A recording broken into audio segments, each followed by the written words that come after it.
Good morning everyone, myself Rajesh Kumar. I am a graduate electrical engineer, B certified energy auditor and certified chartered engineer from Institution of Engineer India.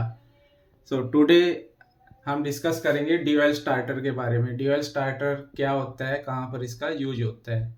तो dual starter को बोलते हैं हम direct on line starter, क्योंकि इसमें जो supply voltage होती है वो सीधी ही मोटर को चली जाती है, उसमें कोई रिडक्शन नहीं होता। जस्ट लाइक जैसे स्टार डेल्टा स्टार्टर होते हैं, उसमें जो करंट होता है वो रिड्यूज हो जाता है 1/3, और जो वोल्टेज होती है 1/√3 रिड्यूज हो जाती है। इसमें जितना भी वोल्टेज जो हम लाइन से लेते हैं वो सीधा का सीधा मोटर को चला जाता है। तो इसके दो सर्किट हम बनाएंगे, एक पावर सर्किट और एक कंट्रोलिंग सर्किट। सबसे पहले मैं पावर सर्किट बना रहा हूँ। पावर सर्किट के लिए जो सप्लाई जाती है मोटर को, वो कैसे जाती है वो पावर सर्किट के माध्यम से हम समझेंगे।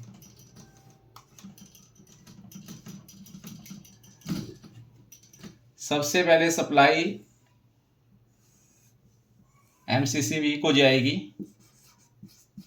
एमसीसीबी जो लेते हैं मोटर की रेटिंग के हिसाब से लेते हैं। उसके बाद जो कॉन्टैक्टर होता है उसके पावर कॉन्टैक्ट्स के थ्रू,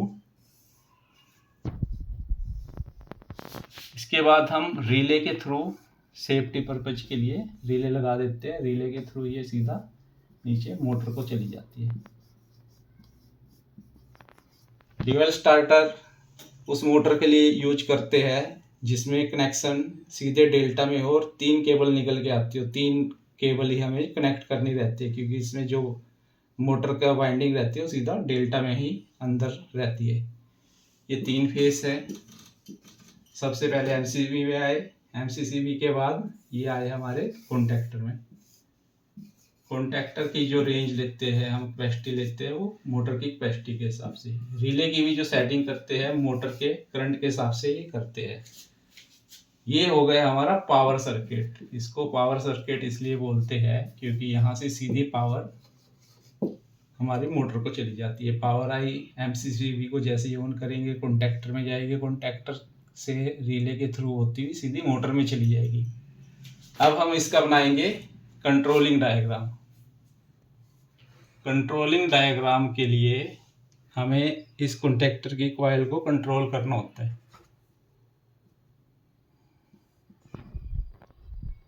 सबसे पहले एक एमसीबी लगाएंगे, कंट्रोलिंग एमसीबी।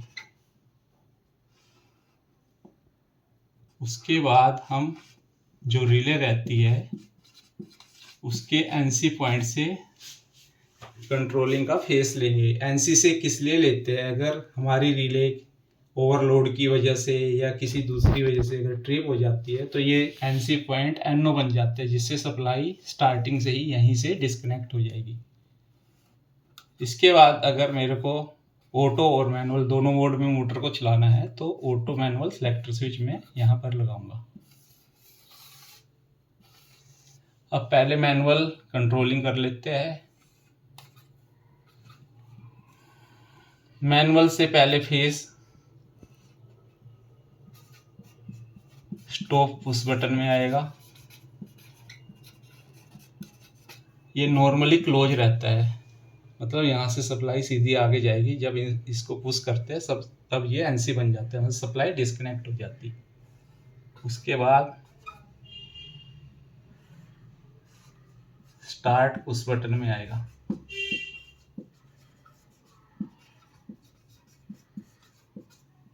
ये एनओ रहता है, जब इसको प्रेस करते हैं तो ये एनसी बन जाता है। प्रेस करने के बाद ही यहाँ से सप्लाई फेस आगे कॉइल में जाएगा। तो ये जस्ट अपोजिट होता है स्टॉप पुश बटन के। यहाँ से हम सप्लाई देंगे कॉइल में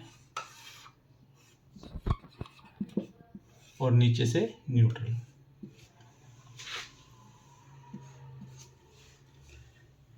ये मैंने मैनुअल मोड के लिए कंट्रोलिंग बताई। अब जब मैं इसको सेलेक्टर स्विच को ऑटो की तरफ करता हूँ तो यहाँ से ये फेस सीधा ही कॉइल में आ जाएगा। अब यहाँ पर जो मेरी रिक्वायरमेंट रहती है, जैसे मेरे को मोटर को अगर सम पंप में यूज करना है तो मैं यहाँ पर फ्लोट स्विच लगाऊंगा। अगर इस मोटर को मेरे को यूज करना है बिल्डिंग का प्रेशर मेंटेन करने के लिए तब मैं यहाँ पर प्रेशर स्विच लगाऊंगा। सिमिलरली अगर मेरे को घर में टंकी का वाटर फिलअप करने के लिए लगाना है। ऐसा सिस्टम बनाना है कि टंकी अपने आप जैसे ही खाली हो जाए अपने आप मोटर चल जाए और अपने आप ही बंद आ जाए, तब यहाँ पर फ्लोट स्विच लगाना पड़ेगा। सिमिलरली गांव के एरिया में भी जैसे हमें मोटर को चलाना रहता है ट्यूबवेल की, तो उसके लिए भी यहाँ पर मैं लगा सकता हूँ। सीधा कुछ लगाने की जरूरत नहीं, सीधा कॉइल को दे दूंगा ऑटो में छोड़कर, ऑटो की तरफ डाल दूंगा अपनी स्विच को और सीधा फेज जैसी सप्लाई आएगी ये कॉइल में चला जाएगा। ये डायग्राम है, पावर डायग्राम। देखते हैं कैसे वायरिंग हम करते हैं। ये